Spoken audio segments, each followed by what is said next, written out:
Hey there, welcome to this video. In this video, I'm going to tell you how you can travel in the United Kingdom and how I took a bus and what you should know about it. So if you want to travel anywhere in the UK, you can have a lot of options with yourself. The first one being, of course, a car. If you have a car, you can just take it, or you can hire a car. You can also rent a taxi. Then you can take the public transport, that is the railways, and you can also take a bus. So in this one, I'll show you my experience of how it was when I took a bus. So before starting, let's see how to take a bus. The first one is you just go to the internet and you search where you want to go. So I wanted to go from the London down to the Swansea city. That's where I'll be studying. So I just put that on the internet, and then they give you a lot of options of websites. So let's just see this one website that I saw. That's thetrainline.com.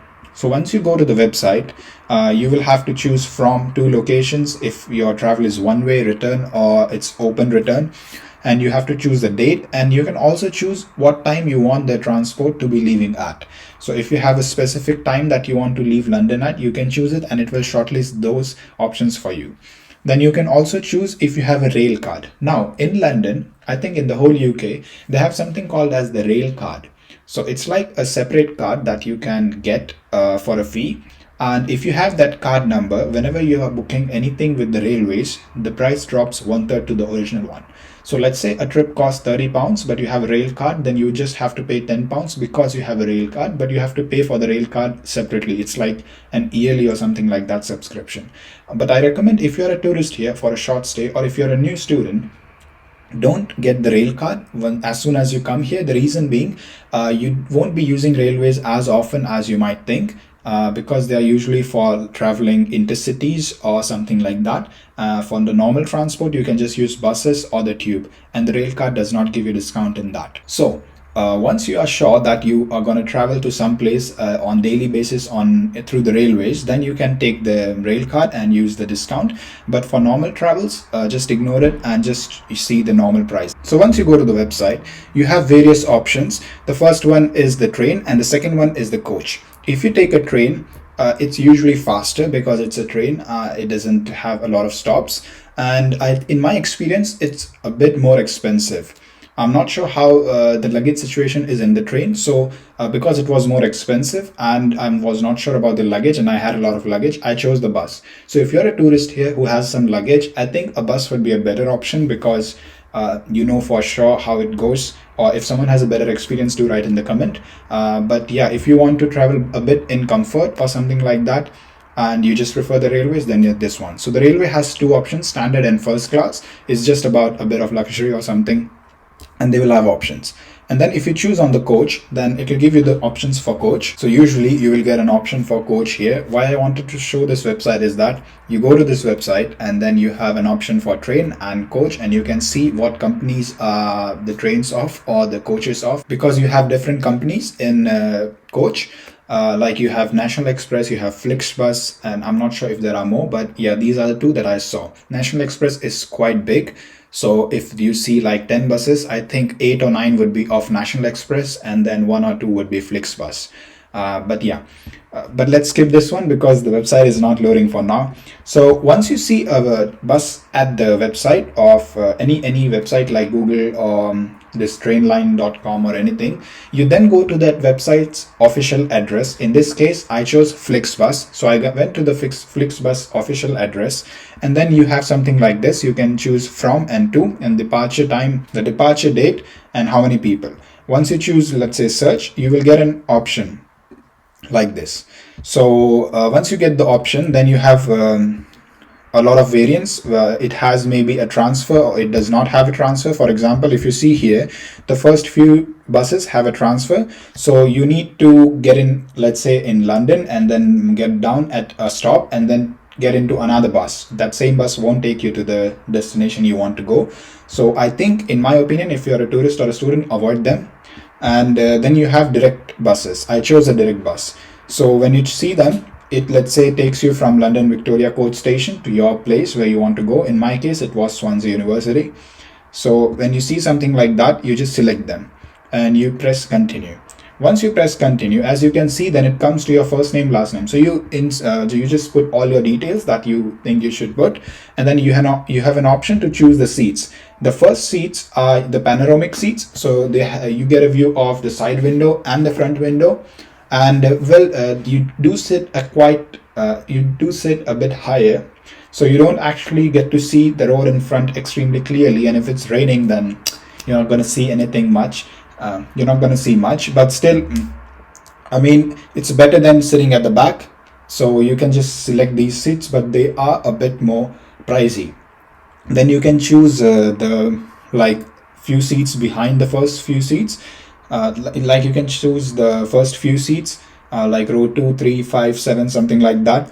And they are also a bit more expensive than the cheapest one. The last few seats are the cheapest one. But let's say you don't choose any seat, then you will just be randomly assigned a seat. And then you have luggage. The reason I say to book from the website itself is because you get an option to choose the luggage that you want to bring. When I went through an agency site like Omnibus or something like that, they have that's like an agency site. I did not see an option to choose or add additional luggage, and I just feel if you are traveling and you're new, just book through the original site, even though it's a pound or two more, because you just have that peace of mind that if something goes wrong, if it's cancelled, or if something goes sideways, at least you book through the original site, so you have the receipt, you have all the contacts from the original sites. That's what I believe. So here you can see you can add luggage. You can add like one luggage at max for 20 kgs, and you can add one special luggage. Now usually students will have one cabin bag, maybe one backpack, and one big luggage. If you're from India, you might have two big bags, one cabin bag, and one backpack. So you have two luggages and one small luggage. As you can see in this photo, you can have one carry-on luggage and one normal luggage as standard, so it's free, and then you can add one more luggage, and then you can add a special luggage. So all students or all major tourists will be fine either with the free ones, or you can add an additional luggage for some money. And then you choose your email address and phone number. I recommend adding that, because if they have any SMSs, then they will send to your phone number. So do add your phone number and also your email. And then you can choose what payment method you want to pay, and then pay. But do remember, even though this service is in the UK, when I bought the tickets from India, the amount that was showing was in euros. So I did not realize that it's in euro and not in pound, and I use my Forex card. So I'm just saying this because when you put money into the Forex card, it charges you for the currency conversion. And if you pay in any other currency than the one in Forex card, it also charges you for the conversion back. So if you are going to pay in euro but you have pounds in your Forex card, then it's better to just use your normal debit card, normal bank card which has Indian currency in it, rather than the one that has pounds, because it will charge you it will charge you twice for the currency exchange. So now once you book the ticket, then you will get a ticket like this. You can see a PDF. It will be sent to your email also. It will have a booking number here. It will have a QR code that the person will scan. When you get into the bus, they don't ask you for passport or anything. They just scan this code and it's fine. It's all done. Like, there is nothing more. It has the station at which you have to get in, the bus, the route number, the station at which you have to get down. It has the address and the pin code or postcode also. So yeah, it has your name, it has your seat if you booked the seat. I booked the first seat, the panoramic view seat. So it is 1B. The driver is on the right side. So C and D are the rows that are behind the driver, and A and B are the rows that's behind the cleaner. But in the seating arrangement map, for some reasons from row 2 till 15 it's showing perfect, like A, B, C, D, but the first one was like C, D and A, B. So I thought B1 is the seat that is next to the window and the first one, so I chose 1B. But when I went in the bus, I saw that 1B is still the same as, let's say, 2B. So I was not next to the window, but fortunately there was no one in the first row except me. So I had the full view for myself. So yeah, just saying that also. Then you have additional information here, the total ticket price that you will pay. My ticket was £22, but because I added additional luggage and I chose like front seat, that's why it went to like 37 euros, something like that. Then you can manage your booking. You can change your seats before you travel. You can add luggage. You can, I think, remove luggage also, and you can also cancel the tickets, and you have various options, so you can manage it. There is no sign-in process or profile creation for FlixBus. You can do it on the website, or you can install the app, and as soon as you install the app, you put your booking number or something like that. It will just show your ticket and you can manage your booking from there. But there is nothing like profile creation and you manage from your account, no. Then you can track your trip, but it's only available shortly before your trip starts. So if you book the ticket, let's say 3 days before, then if you check and track the trip, it won't show anything. But let's say 10-20 minutes before you're actually going to travel, it will start showing that the bus is on time or it's delayed or how. And yeah, you have your checklist. It's just for you, and it shows where exactly you are supposed to depart from.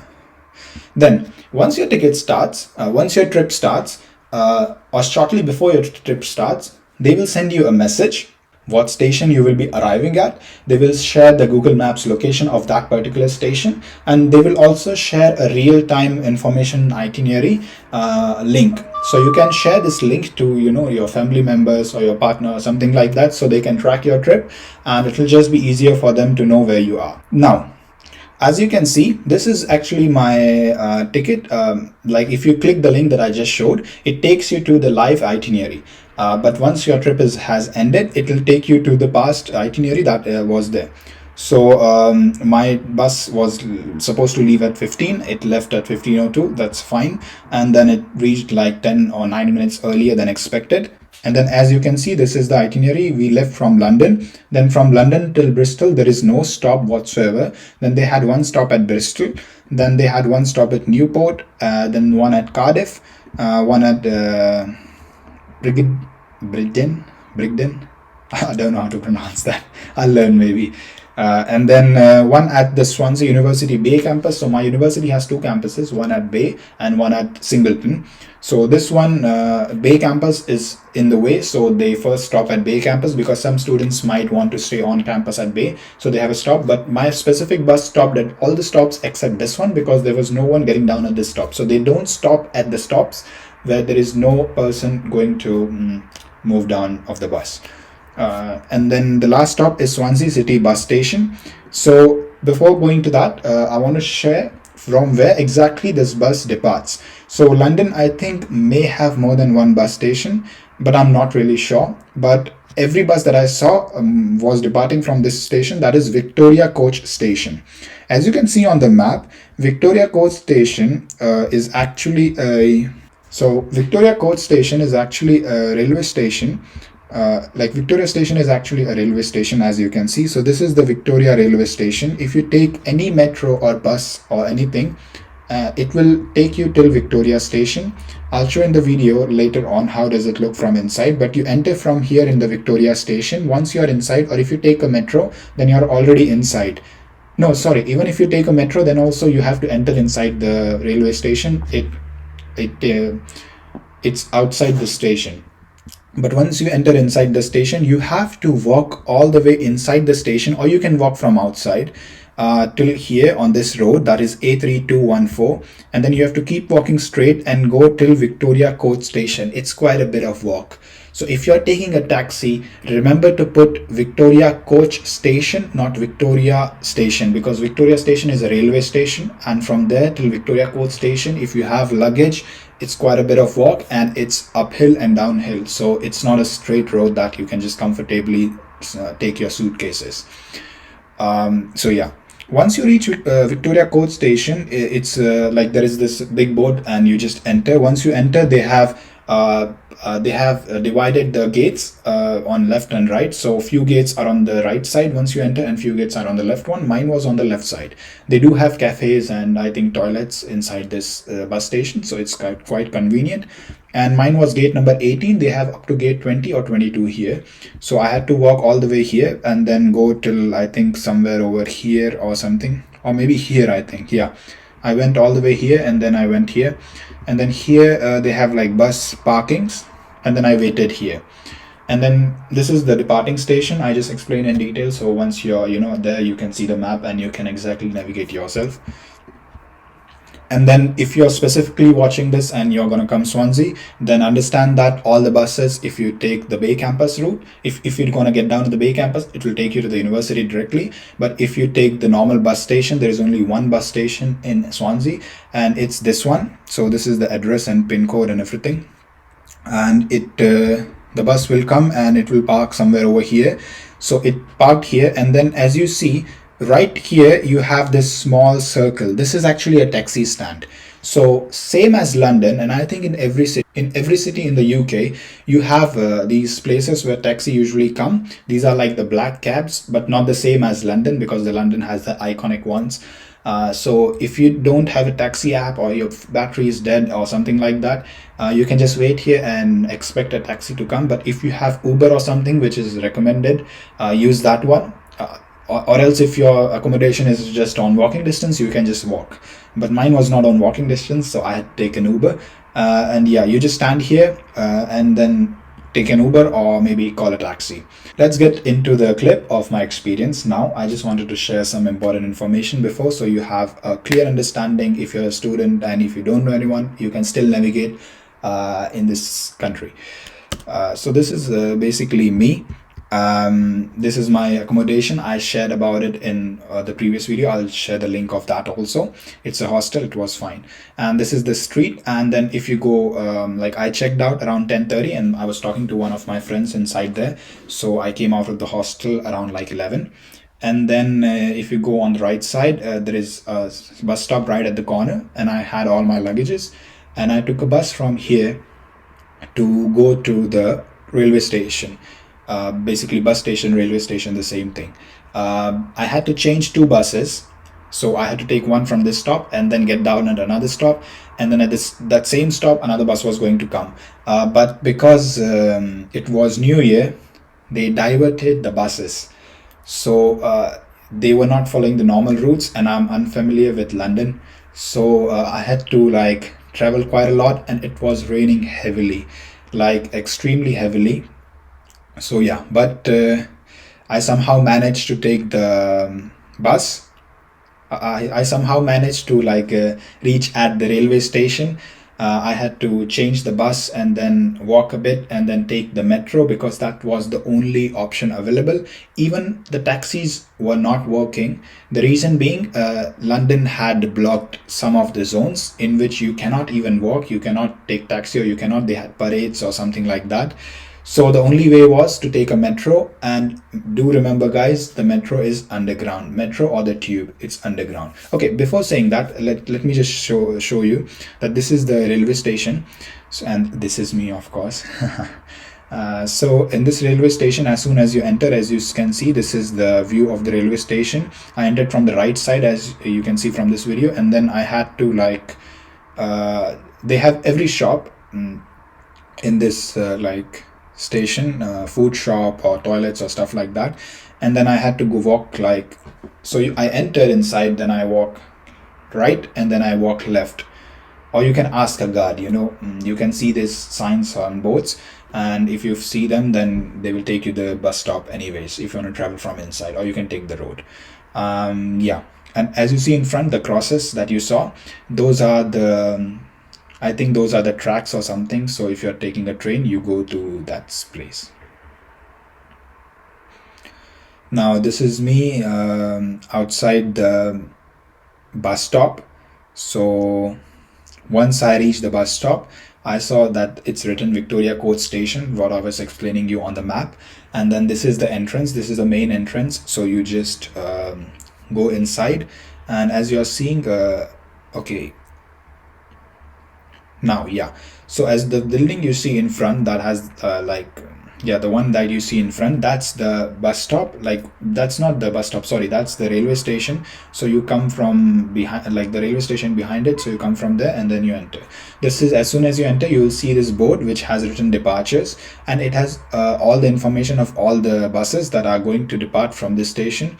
And there are a lot of them, and they keep on switching. So if you don't see your bus, don't get scared, just wait and keep an eye on it. You will see your bus eventually, because they have a lot of them, so they can't show everything at once. And then I got this sandwich. It was quite expensive, and to be honest, it was one of the worst sandwiches I ever ate. It was the first time I ate like um, avocado, but it's one of the worst one. And then this is the bus gate, and that's my bus waiting. Yeah, that's my bus that's waiting for us to board. They came on time and everything was on time. But I want to share that while I was waiting for my bus, like I reached there like 2 hours or 2.5 hours earlier than I should be.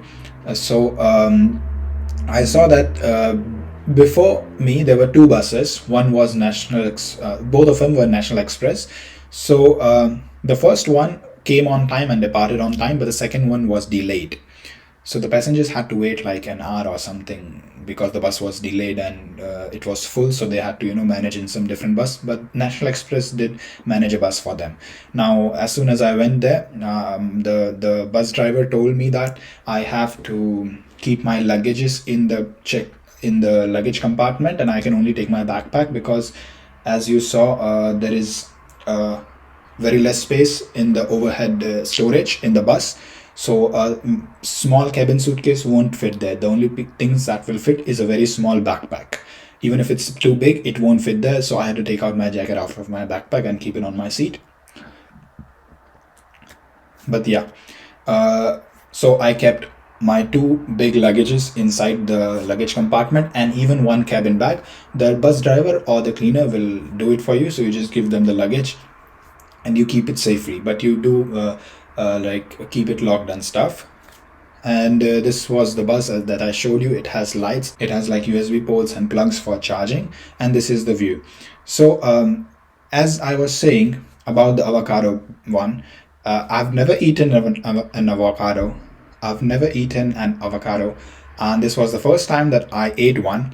And it was extremely bad because I think that's just how they make sandwiches here. So it was a chicken, avocado, and some healthy like leaf or something in it, something like that. But yeah, and it was expensive, but I was too tired. So if you're traveling to a bus stop or bus station or a railway station, if you can bring some food or just buy these sandwiches from outside, it'll be a lot cheaper than the one at the stations. But yeah, if you have no options, they do have them there. And then these are the views. I'll just let you enjoy the views for some time.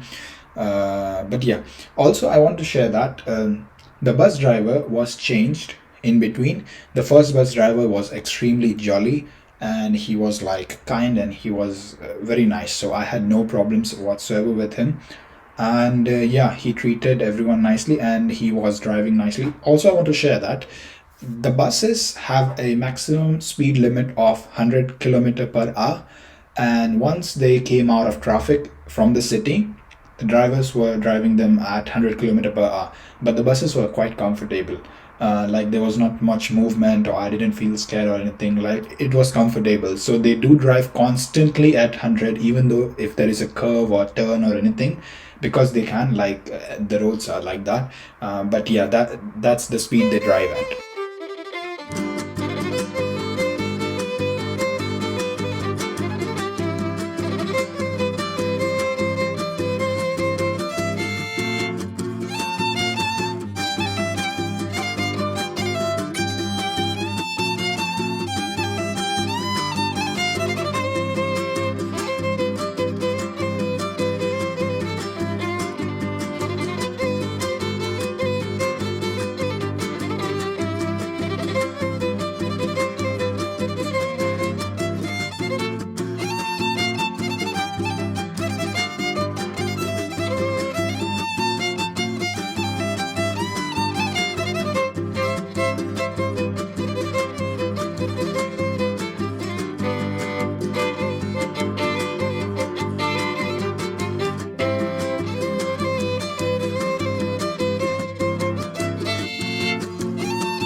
So now this is the first stop that we had to stop. And if there is a stop, then you can get down, you can even roam around. They don't say anything. The only thing is, before the bus is going to depart, you have to leave. And if you're going a bit farther, do tell the bus driver and do ask them what time they will leave, because they do not check how many people are still in the bus once the bus starts moving. So if you get down the bus and you don't get up, I don't think they will notice, and you will miss your bus for sure. Also, if you are taking a bus, you have to understand, you have to reach at the bus stop early, because I saw multiple people who reach the bus stop on time, but the bus door closes 2 or 5 minutes before. So the bus doors are closed, like you cannot get to the bus because the stations are closed, and you're just seeing your bus leave, but you can't do anything about it.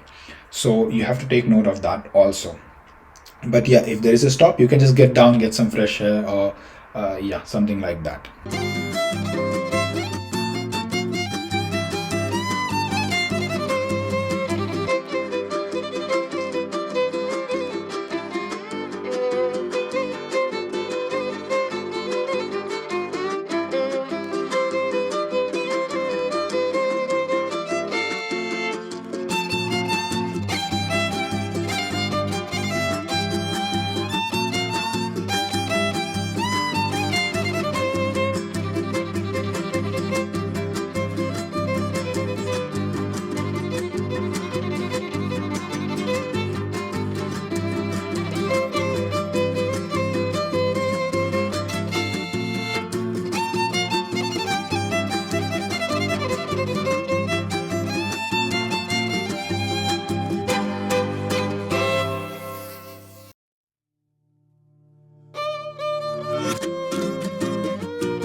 Then at another stop, we actually had a bus driver change.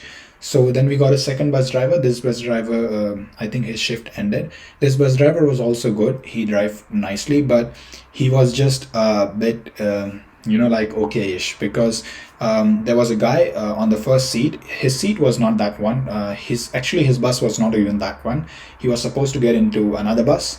But I think he missed that bus or something, so he just talked with the previous driver and he got into this bus. The previous driver did not charge him or anything. He was just out of goodwill. He helped because he had the same, like he booked a FlixBus and he missed it, and then he just requested. So this driver is like, okay, there is a seat, so you can just sit. But this guy had a leg fracture, so he was using prosthetic leg. But so he wanted to sit in the first seat, and the first seat being a premium seat or whatsoever. The second driver, when he saw that there are two people sitting, he's like, only one is in the booking, so who's the one that's not supposed to sit here? And he moved him behind. The guy tried explaining him his situation, but I don't think the guy seemed caring. And the only thing he did after moving him was he kept his backpack on his seat. So I mean, he could have done at any other seat, and I'm not complaining. Like, of course, it's a paid seat, so you have to pay, and only then you can sit. But it was an empty bus. There were not many people. I'm telling you, it was quite empty. The bus was quite empty. And yeah, the second driver was just like, okay, I'll just drive and fine. The first driver was a bit jolly. But in the bus, as you see here, they do have a toilet, and the toilet is usable. It's in the midsection of the bus. You have to go like a bit down. But yeah, it has a pot, it has a wash basin, so if you want to pee or poop or something like that, you can perfectly do it in the bus. And yeah, it's good because they don't stop anywhere if you wish to stop, and they won't drop you at any locations apart from the locations that are on the map. So if, let's say, for example, for me, I told the bus driver that when we enter Swansea, can you just drop me in the way, like there is a certain location that comes before the bus station, and I wanted to get down there because my accommodation is closer from that place, rather than I go to the bus station and then I again go back. It will be like twice the distance. But he's like, unfortunately, we can only drop you at the bus stop. So I'm like, okay, that's cool. And I think because of like legal stuff also, they can't just drop you anywhere, because till you are in the bus, it's their responsibility to take care of you, something like that. Not take care as in like feed you or something, but yeah, you're under their supervision. So they can't just drop you anywhere apart from the stops that are designated. But overall, the trip was quite nice. The people were nice. They were not like shouting or talking or something like that. It was a quiet journey. Everyone was just calm. I was in the first seat, so I don't know what happened back there, but I didn't hear any problems or any noises. And the bus journey was quite fine, and it was smooth. And I hope if you want to travel, then you can choose this one also. Would I travel through FlixBus again? Yes, of course, because it was one of the cheapest one. National Express was a bit more expensive, and I mean, it had everything, so why not? So thanks for watching, and see you in the next one. Goodbye.